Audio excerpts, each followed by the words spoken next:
Hello mga kagandang buhay, bisitahin po natin ang atin pong mga bakang Batangas. Ayan na po, oh, ang ganda. Wow! Yun. Ayun. Ayun po, nanguha po kami ng mga palay, mga kagandang buhay.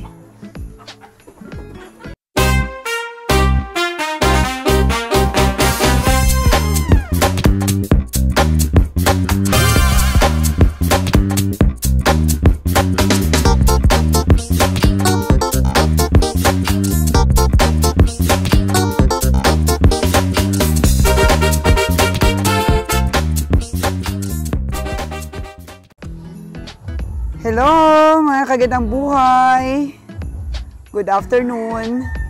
Ito po yung ating mga bakang Batangas. Suliyapan po natin silang muli dahil siguro ito na po yung climax ng pasilip natin sa kanila.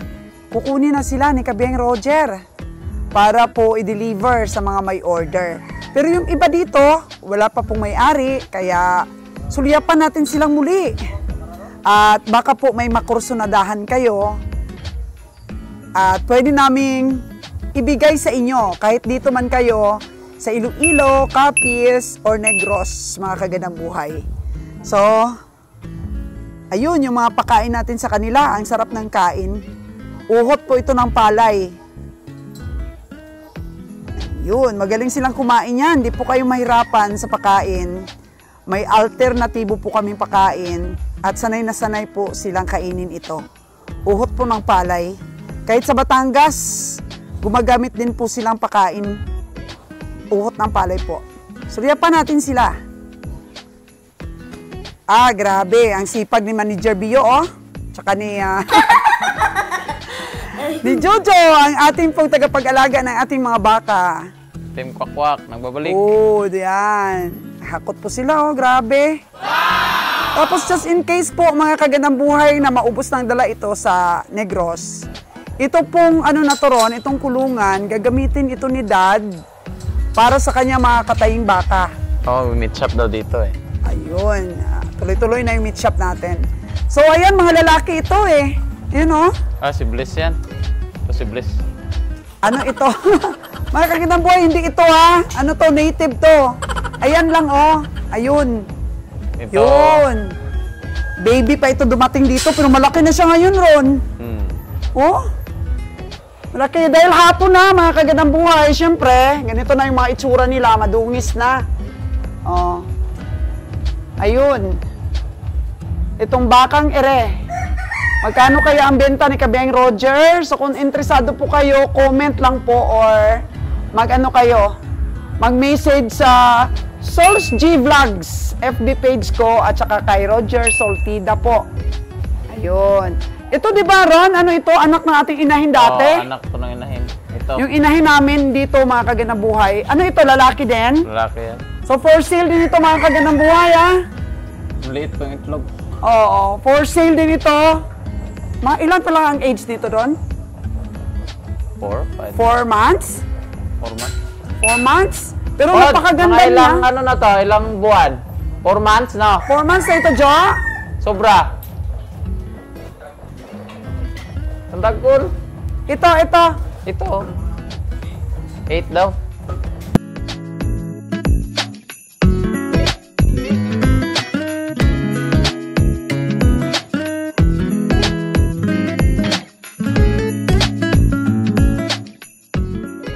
So lalaki po ito, tsaka upgraded na rin. O kasi malaki talaga yung ano niyan, yung nanay nila. Nanay. Yung pinakatay natin. So, Isa pa yan eh. ito si ano ito, no? Si Red Sydney. So, ito taken na si Red Sydney. I-deliver na lang natin ito. I-deliver na lang yan kay Sir Javiliana. Tapos ito yung isang toro. Yung pinakamalaki ditong toro. For sale din po ito, mga kagandang buhay. Yan. Maganda siya ron, no? Ito yung sinasabing yearlings na ron. Oo. A266. Yan. Yearlings na ito. Siguro mga edad dito, mahigit isang taon na, mga 1 and 2 months. Ano, ito na tinatawag ng yearlings. Ang ganda ni Red Sydney, no? Taba niya? Oo. Ito na ngayon si double ear, oh. Tingnan mo. Hala, saan ba si double ear nito? Ito na. Walang ligo si double ear. Walang ligo. Hello, double ear. Taken na yata ito, di ba? Ah? Taken na. Wala pa ito si double ear. Kung magustuhan ito ng mga taga Iloilo. Taga Iloilo, no? Ay, hindi. Iba yun. Iba yung may-ari nito. Dito. Kay Madam, ito nasa St. Paul eh. Interesado siya dito. Oo. Ito po, si double ear. Oo. Tapos, ito kasunod. Ito Ang pa. ganda. Mga lalaki po ito. Ang ganda. Pag baka Batangas talaga, ang ganda. Na-deliver na kasi natin yung dalawang babae eh. Oh, lalaki ito lahat. Lalaki po ito, mga kagandang buhay oh. Tingnan nyo yung mga tinga. Ang liit-liit pa ng mga itlog nila. Babata pa nito. Ang babata pa yan. Wala pang 1 year yan. Oh. Ito oh. Yun. Pili lang po kayo. Yun. Sa taga Iloilo at saka taga Negros. So, pagkakataon nyo na pong magkaroon ng Bakang Batangas, alam nyo ba yung na-deliver namin kay Sir Jigger Villacorta? Unlucky na po ngayon, mga kagandang buhay. Sabi ni Sir Jigger Villacorta, ibang-iba daw talaga yung mga Bakang Batangas. Sir Jigger Villacorta, baka may magustuhan ka po dito. So, hindi naman po ito masyadong pricey. Yun. O baka gusto nyo pong dagdagan dahil pagkakataon nyo na po ito. Hala, ang ganda ng mga itlog ron, oh. Patay-pantay, ang ganda. So yun, ang ating mga lalaking baka. Nasa ilan pa sila nito? Na Baka Batangas? 1, 2, 3, 4, 5, 6, 7 pa, 8. Yun pa kasi, meron pa dun. Yung isa dun. O, yun isa. Yun ang pinaka-baby eh. Kaya itong dalawa yung pinaka-baby, oh. Ayan. Ayan, at saka yun, di ba? Yung abuhin na yan at yun. O, ito yung pinaka-baby po, mga kagandang buhay. Yan sila. Na po mga itsura nila, puting-puti po yan sila kapag kabagong ligo. So, ang oras po natin ngayon is alas 5 ng hapon na po. Ang pizza po natin ngayon, December 10. December 10 po, mga kagandang buhay ngayon. Magandang gabi! Magandang gabi po sa inyo. Kasi medyo makulimlim, oh. Gabing-gabi na ang itsura natin. So, Ron, ano bang pag-alaga mo dito sa mga Baka Batangas? Ano ba ito sila sa purga at vitamins? Hoy, alaga ng ano ko yan, ng pinsan ko, yun, oh. Oo. Pero yung pag-inject mo, Oh, mga vitamins. ininjikan to ng vitamins. Paborito nila yung ano, no? Yung uhot ng palay. Nasanay kasi. Nasanay sila mula pa dun sa Batangas. Kasi nilalagyan nila ng uhot ng palay, nilalagyan nila ng molasses. Mas maganda sana kung may molasses, mas magana. Oo, magana sila. So, ayan na po yung aming mga tanim na napier, mga kagandang buhay, oh. Gusto nila niya napier. Oh, at saka uhot lang ng palay. Yung may-ari nga ng farmers dun sa dalawang babae na dineliver natin, na ano siya, na-amaze siya kasi, kinakain pala ng Baka Batangas yung uhot ng palay. Oh, kinakain niya. Tingnan nyo po, meron po kaming ipon dito, uhot ng palay, oh. Yun. Ayun po, hindi po namin pinapainitan, air dry lang po siya, mga kagandang meron pa buhay. dito. Oh, tapos, Meron pa dyan. saan oh. pa? Yan, oh. Ayun, meron pa mga kagandang buhay, oh. Yung kahapon siguro namin to kinuha. Tapos meron pa sila, oh. O ano na? Buhatin nyo na para makita kayo, Manager Bio. Ipakita mo sa kanila yung kasipagan mo. Sipag na sipag ka sa store. Tapos sipag na sipag din sa paghanap ng kumpay sa ating mga baka. Tingnan nyo po, ang kikisig. Naku! Grabe! Yung ating mga warriors. Ayan, kasi tuloy na po mga kagandang buhay yung meat shop po natin this coming 2025. Yeah! Tantararan! Tantaran! Yan, naku, grabe ang kisig, oh. So, ito mga kagandang buhay.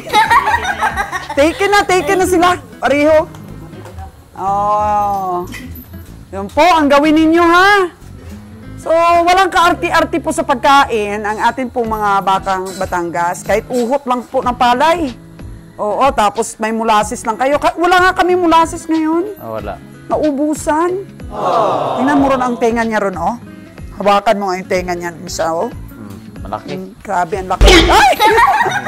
Ay! Good thing talaga, Ron, sanay na sila sa tali. Sanay na. Hindi na sila wild nung una. Wild talaga. Mga wild po. O ngayon, napaka-bless nila na inalagaan natin ito, tapos mabibili nila. I think po ang presyo nito, 60K. 60K siguro ito. Depende sa laki. Oo. Yun, ang price range siguro nito. Oo. Kasi malahi ito po, mga kagandang buhay. Ang kapital namin doon pa lang po sa Batangas nito, pagbili namin, baby pa sila, 35K.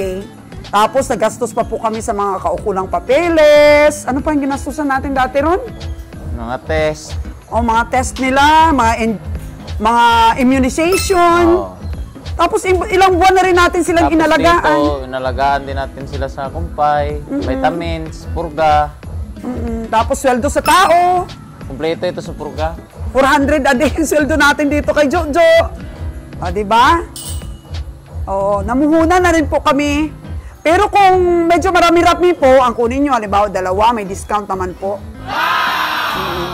Actually, mga kagandang buhay, wala po kaming kikitain talaga at wala kaming tutubuin dahil itong pag-transport namin, mga kagandang buhay, ano lang ito, trials. Trials lang, magastos po pala. Grabe rin, no?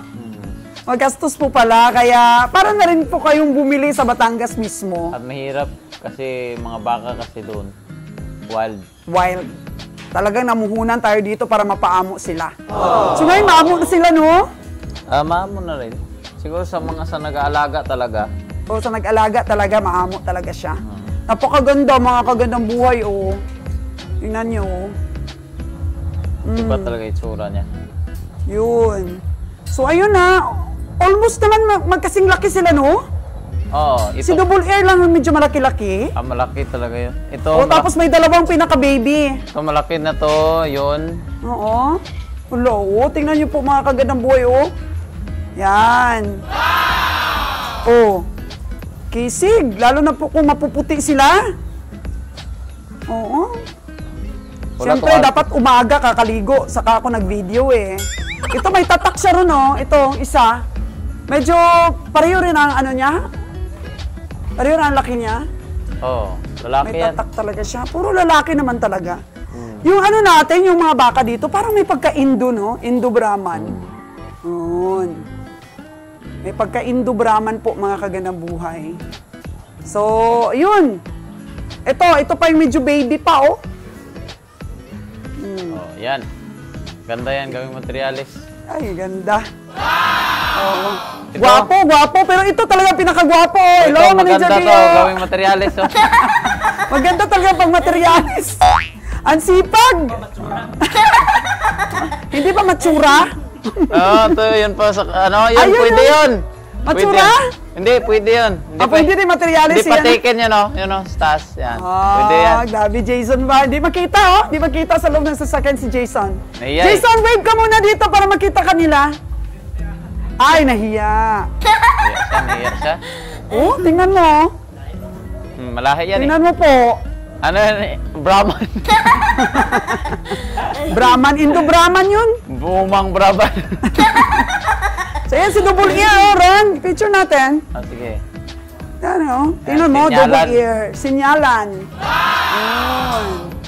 Yun. Ganda talaga ni Double Ear. So Brahman. Hindi siya puti. Hindi siya puti, Medyo cream. Golden brown siya. Ay, ano tawag niyan? Parang cream. Parang cream na may konting gold. Yun. Hindi kasi siya brown na brown.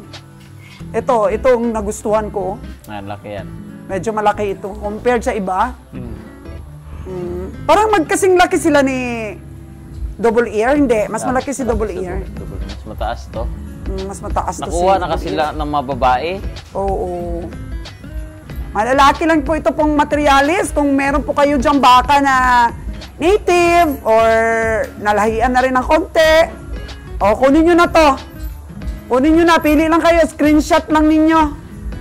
Oo, kasi kukunin na sila ni Kabeng Roger na medyo na-delay lang po mga kaganang buhay dahil nung nagkasakit si Jordan, hindi talaga namin pinorsyo na i-transport sila. Baka magkasakit din ba sila? Namatayan kasi tayo, si Jordan po mga kaganang buhay. At during that time, Ron, ang daming namatay talaga ng mga baka nagkasakit. May sakit doon. May fever. Pero ngayon wala na. Wala na ngayon. O, kaya ta-transport na natin sila. So, invite mo na sila. Mga interesado dyan na pang materyales, ito. Pili lang kayo dito sa mga Bakang Batangas. Ano pa ito? 1, 2, 3, 4, 5, 6, 7, 8. 8 pa yung pagpipilian nyo, mga kagandang buhay. Kaya, ano na lang, contact nyo lang si Mama at si Papa kung may magustuhan kayo. Yun.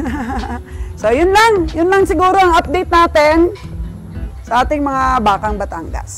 Yan. Naantok na si Ron. Ding, ding, ding, ding, ding, Bunga, ding, ding, ding, ding. Labasa pa.